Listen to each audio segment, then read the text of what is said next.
Welcome back. I'm Adam with Cool Media, and this is Retro Replay. Last month, I started with the first installment of the Atari Flashback Classics trilogy, and now it's time for Volume 2. Like with Volume 1, Volume 2 has 9 Atari arcade games from back in the 80s and 41 2600 games, one of which is actually a fan game. If you want my full perspective on classic Atari, check out my previous video looking at Volume 1. Also, please note that there are control issues because of the nature of this collection.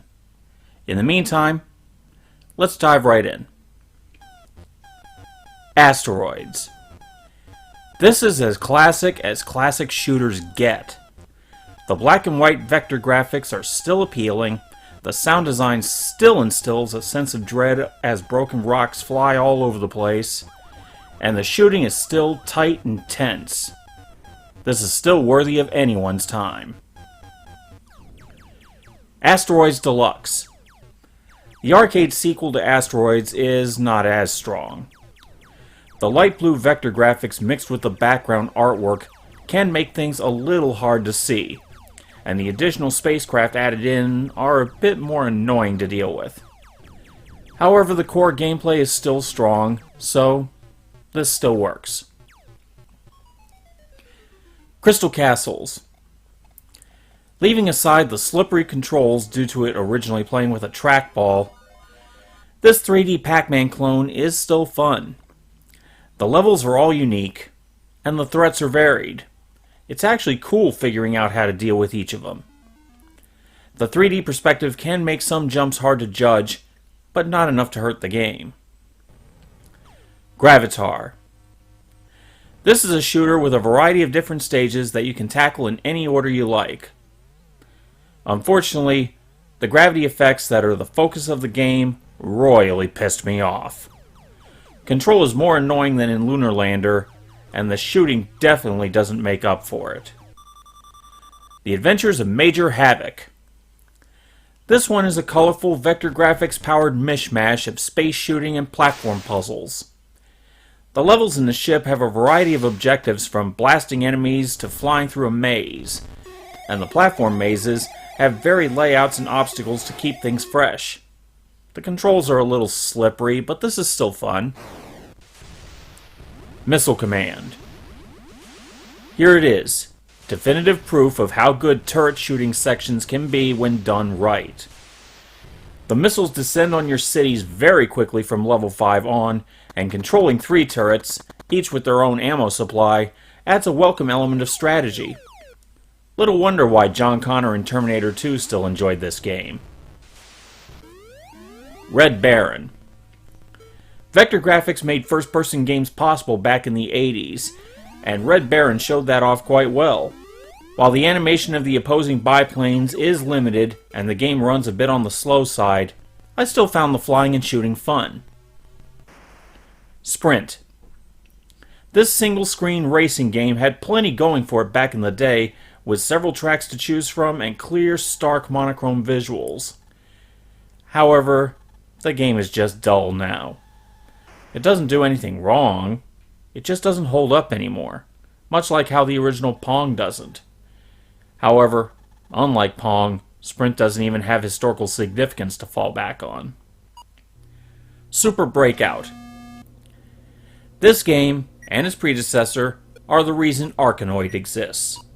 The block breaking is tough, especially with how small the paddles are, and there are even 3 modes to choose from. However, Arkanoid did this concept so much better later, and I'd much rather go back to Taito's offering than this one. Adventure. For what's considered to be the first video game RPG, this actually felt like a big game of capture the flag. Break into the Black Castle, steal the glowing chalice, bring it back to your castle, and win. It was funny fighting dragons that looked more like duck penguin freaks. Aw hell, I just can't hate on this one. Asteroids. One of the 2600's best arcade ports. The colorful blobs playing the asteroids are easy on the eyes, and having the hyperspace, shields, and flip as abilities locked to specific game modes keeps the controls simple. This is still every bit as fun as the arcade version. Atari Video Cube. It's a digital Rubik's Cube. That's all it is. It controls well enough. It does its job. I honestly have nothing more to say about it. It's fine if you don't have an actual Rubik's Cube. Basic math. This is a bunch of digital flashcards. That's all. This is pure obnoxious filler in this collection. Brain games.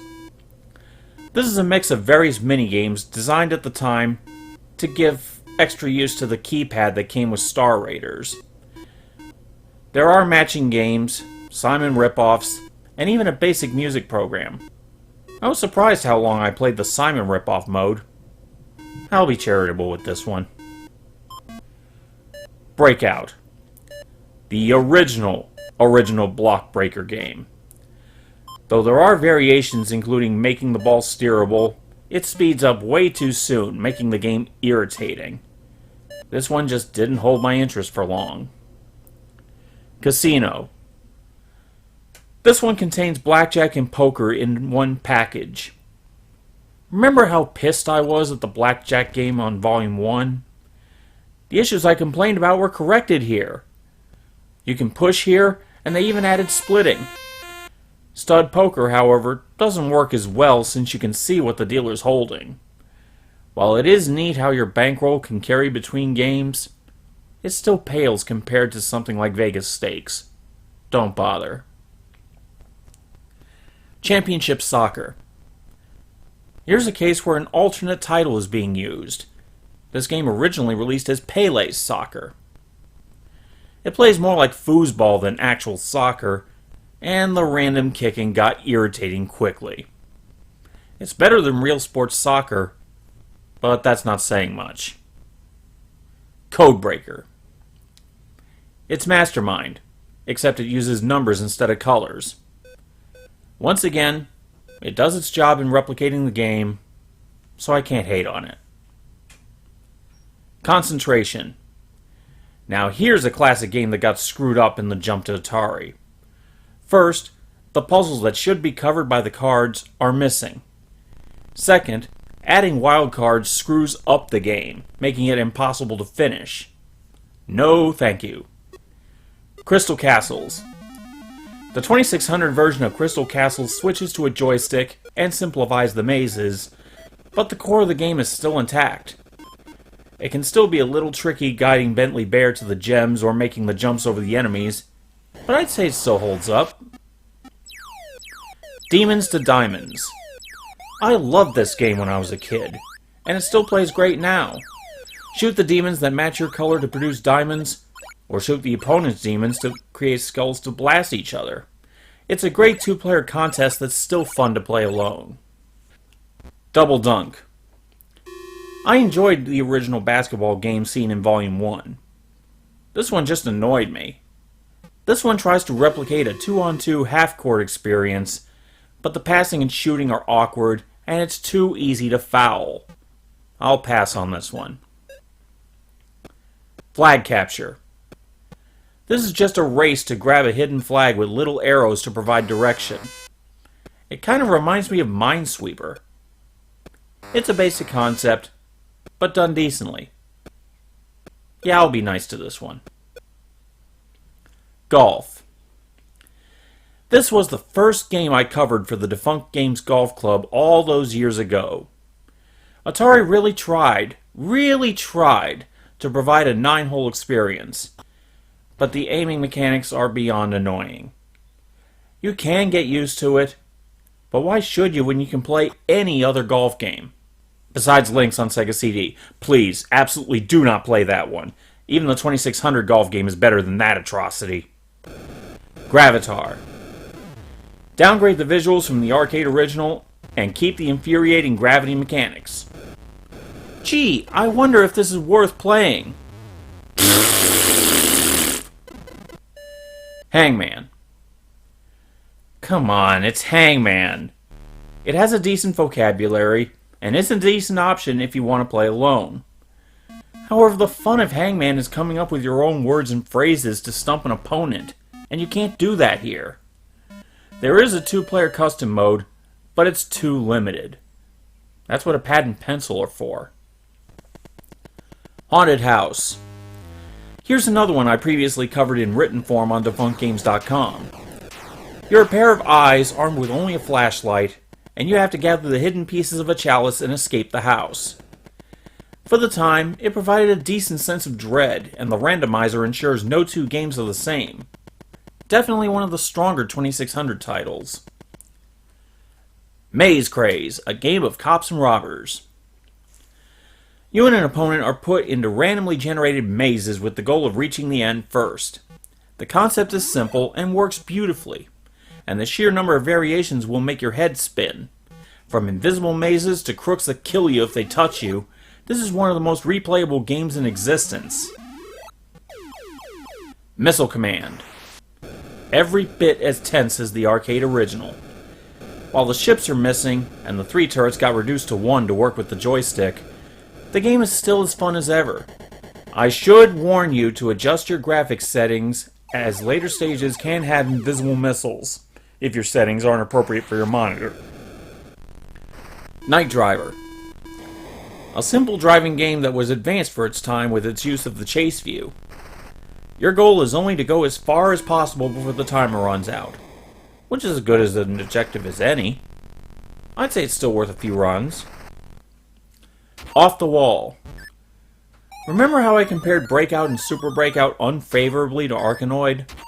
Well, Off the Wall tries to rip off Arkanoid with the addition of power-ups. Those additions make all the difference, as this is more worth returning to than the older block-breaking games. Outlaw. A one-on-one shooting game with a target replacing an opponent when playing solo.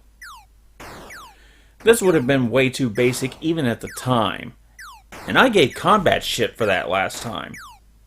Not even stagecoaches used as moving barricades can make this interesting. Race. Here's another game with an alternate title. It was called Indy 500 back in the day. This is the console version of Sprint, with a couple of interesting variations, including racing on ice and demolition derbies. Unfortunately, the extra modes don't stop this from being as dull as Sprint is now. Real Sports Baseball. This was the middle step between Home Run and Super Baseball, both of which I covered last time. As you may recall, I hated those bastardizations of America's pastime, and this one is no better. In fact, it has all the same problems as Super Baseball. You're out of here! Real Sports Basketball. All the problems of double dunk on a full court. After the first fun basketball game, Atari seemed to throw nothing but bricks afterwards. Real Sports Tennis. This is a decent game of tennis. I had some trouble controlling the direction of my shots, but the controls were still acceptable. It was a nice touch being able to enter player names. It's the little things that make me happy. Return to Haunted House. This is the fan game I mentioned at the beginning. The unofficial sequel basically threw adventure in Haunted House into a blender and hit puree. The ghost even chases you like the duck, penguin, dragon freaks would in Adventure, though much faster. This was a tough but engaging little labor of love. Secret Quest.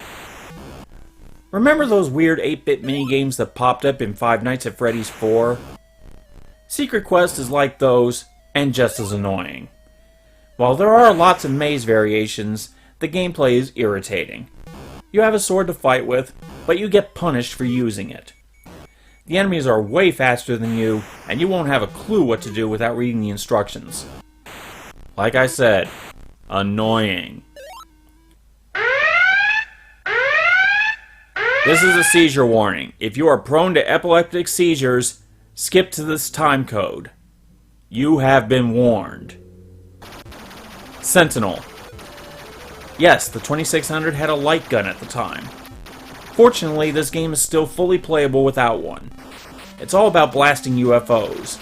It plays well, but the constant flashing, which was commonplace for light gun games at the time, can give people headaches at best and full-blown seizures at worst. It's still fun if your eyes can take it. Skydiver. Drop out of a plane, deploy a parachute, and try to land on the target. It would be dirt simple if the wind didn't constantly change direction. Honestly, it felt like the target was in Tornado Alley. Without the sadist element of Circus Atari or Human Cannonball, this is just dull and annoying. Space War. It's combat with spaceships.